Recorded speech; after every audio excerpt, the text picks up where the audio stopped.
I just know that my obligation, as long as I'm physically and mentally able to provide for Cheryl, that I'm going to do that to her for her needs. And I know that she does everything she can, even in her condition where she's in a lot of pain. Getting his coffee made for him at night. I don't know why. I love to have my coffee made for me at night. It's a job that takes about 2 minutes. I don't like doing it, and I just go, oh, thank you.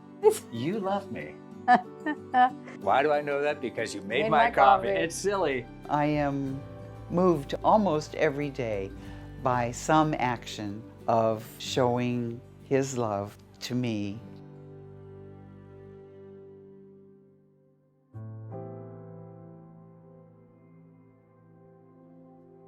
And I remember stopping him saying, I waited this long, I'm gonna wait till I'm married before we have sex. And he's like, oh, thank God, I thought you were breaking up with me. You didn't do it quite like that. No, I know. You said, I have to tell you something, I have to tell you something, I have to tell you something. I'm like, yeah, oh, and he's gosh, like, she's gonna be a nun. And obviously, you get older and things change. Your body's changed. Going through menopause has been no easy task at all, okay? For him too. It's just, that's where we are right now. You know, that's just part of it. And as we get older and don't have as much energy as we used to have, all those things change. But that's not, you can't build your marriage on one little cornerstone of one thing. Like, it can't all be about sex. It can't all be about money. It can't all be about your kids. Okay, it has to be, you have to spread that over so that, you know, when one is lacking, there's the other four, you know, pillars that are holding you up. You know, and all that too holds you up is, you know, is our faith too.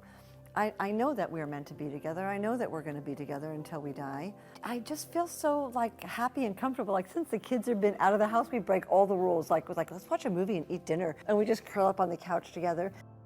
And I know it sounds cliche and everything, but her cooking just... The heart and the stomach. Yeah, I mean, it just, and I feel the love. And it goes back to like Kurt's Kitchen. She's giving that love to people that are underfed. I remember Gina was planning out a menu. She was making all this, I'm not sure, she was going through all these steps. I think she was bought all these chickens and everything. I'm like, honey, you know, I know a bit about manufacturing. Let me give you some tips on how to streamline this operation at Kurt's Kitchen. Let me school you, girl. And she's like, just stop right now. You don't get it.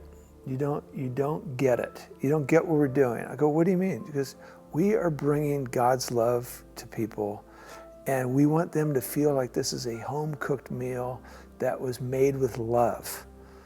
You know, so that when they're eating it, we're not just filling their gullets, you know, with some kind of slop. We want them to feel that, which I know they do. You know, many of them have said that out loud. But I've been getting that for my whole marriage, and it is a form of, is that love language, yeah. I guess? Mm-hmm. She thought about becoming an English teacher, and she wanted to go back to college. So she asked me, you know, I don't want to go by myself. Can you come and sign up for the first semester with me?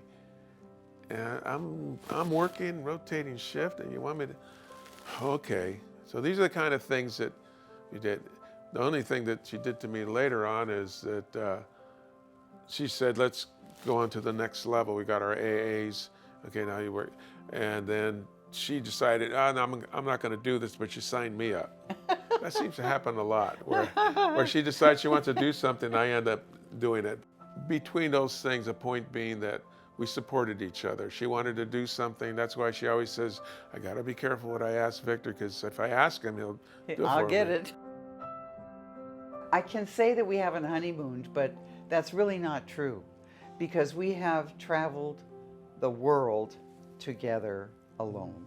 In that traveling, I have learned to depend on him, to let it just be, because I need his help. And he knows that. And so as I get less and less able to walk, he's more and more able to take care of me. I always tell people it's my greatest accomplishment, staying married. Wasn't that hard? No, it is. It is the greatest accomplishment. Yeah, it is. I think some marriages might not be as challenging as what ours was early on because they're more common. I mean, they're more alike with each other. It's kind of been the double-edged sword, right? I'm drawn to his adventurous self and kind of like not knowing what's going to happen, and yet it just unnerved me as well. And I think I was challenged and frightened a lot because I would always say, we're just too different. We are opposites. We have chosen incorrectly here because we are so different than one another. And I think just learning that, okay, that's okay. Opposites can attract. You can make it even though you are very different. I think that there's other marriages and other relationships that probably have a lot smoother sailing than what we have had. But I think that I'm a whole new different person because of him and because of where I've had to stretch myself to go emotionally and spiritually. I have evolved deeper in deeper ways than I probably might not have ever been challenged before because of who we are and because of the life that, you know, God put before us with our children. So thank God he's got the gift of laughter. That is his whole family. His mother was that way too. He has brought such joy into my children's lives, into my life. And daily there is laughter, even in the hardest of hardest days. And there's been laughter. You know, love language, it's kind of a funny term, but I mean, I look at that and it really is the little things, you know, it's like, you know, the touch. It's like, oh, wow, that feels so great when you touch me, you know, when you hold me. I think we need to, it's not because we're all insecure, but we need to hear it's like, I really appreciate you when you do this, or I really love the fact that you do this for me. And it's always the little things. As you get older, it's those little small things that I assume is going to kind of help sustain us because, you know, a lot of the physicality of the marriage kind of changes, everything changes. And so then what's going to sustain you? Where's your connection, physical connection going to be? We have been so wrapped, I think, in caring for the boys over the past 20 years. I'm not quite sure we do a great job of caring for one another at times. And I think that we give each other a lot of grace because of what's on our plate with caring for John and Ben and making sure that their needs in their life is as full as possibly can be. So it's probably an area in my life I think I could probably do a bit better, is to kind of be a little bit more attentive to him and his love language. But that day will come probably, hopefully, and then I'll have time to figure that out. I always wanted to do the Camino. And everybody kept asking, oh, so you and Doug are going? I go, no, I'm going. Oh, you and Doug and the girl? No, I'm going. And people would step back and kind of go, you're doing this? And I go, yes. Mm-hmm. And Doug would just smile. He goes, yes, this is her thing. Amazing. I am so glad I did it. And now I know what my boundaries are now and everything, which I'm thrilled about, but it was something bigger than myself. The fact that I let her go everyone was like, you're letting her go. Well, I used to teach in China and Europe every summer. I'd be gone a month or more every summer, traveling around the world teaching. And she let me do that and supported me in doing that. And it was wonderful. But part of it's that mutuality. I mean, I'm aware that she's done that for me. You know, she did that for me when I went to do my doctorate. I did it for her when she did her doctorate. We did it for each other through the birth and the growth of our 2 daughters. We did it dealing with the death of our fathers. You know, it's this constant giving to one another that I think people have the hardest thing doing. I think the reason why some of the marriages are not at their optimum is because I don't know if they know how to want the best for each other. And so Doug and I strive when we're doing marriage counseling is to bring that out. Mm-hmm. Like, you're gonna do date night. So tell us, what did you do? You're on your date night. And in that, I pull for them their ethos. What is your couple ethos? And to just make sure they understand when things get tough, people benefit from your ethos. Mm-hmm. So when you're not your optimum, that means there's something wrong, and then nobody benefits.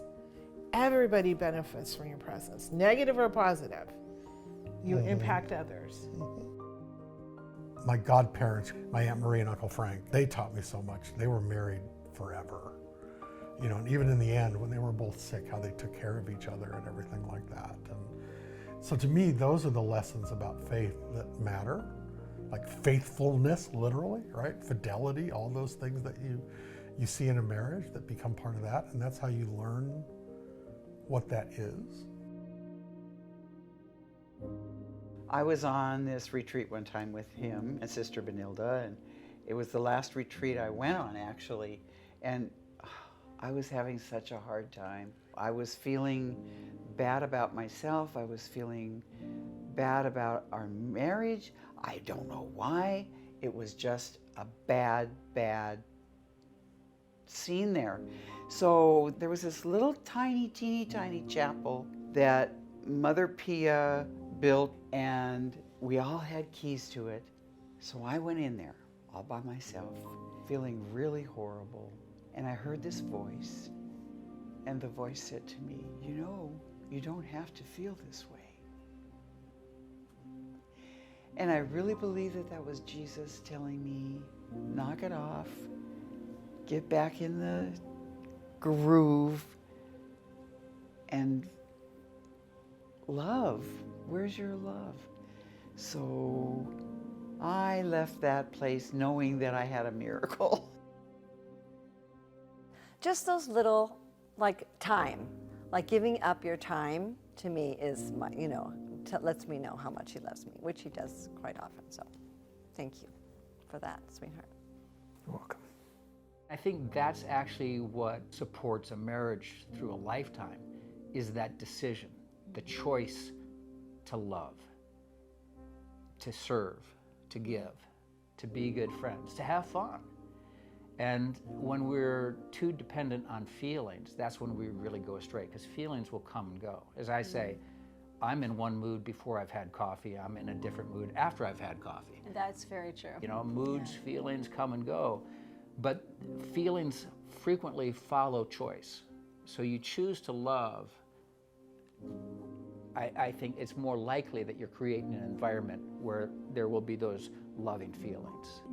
I think everybody, you just got to learn to really let a lot of things go, you know, and not interpret it the worst case scenario. But I think, you know, you have to live with a lot of grace for each other and say, okay, this wasn't perfect, but we did pretty great given our circumstances.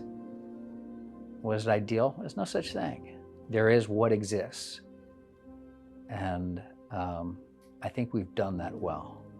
With God's grace. And the grace we share with each other.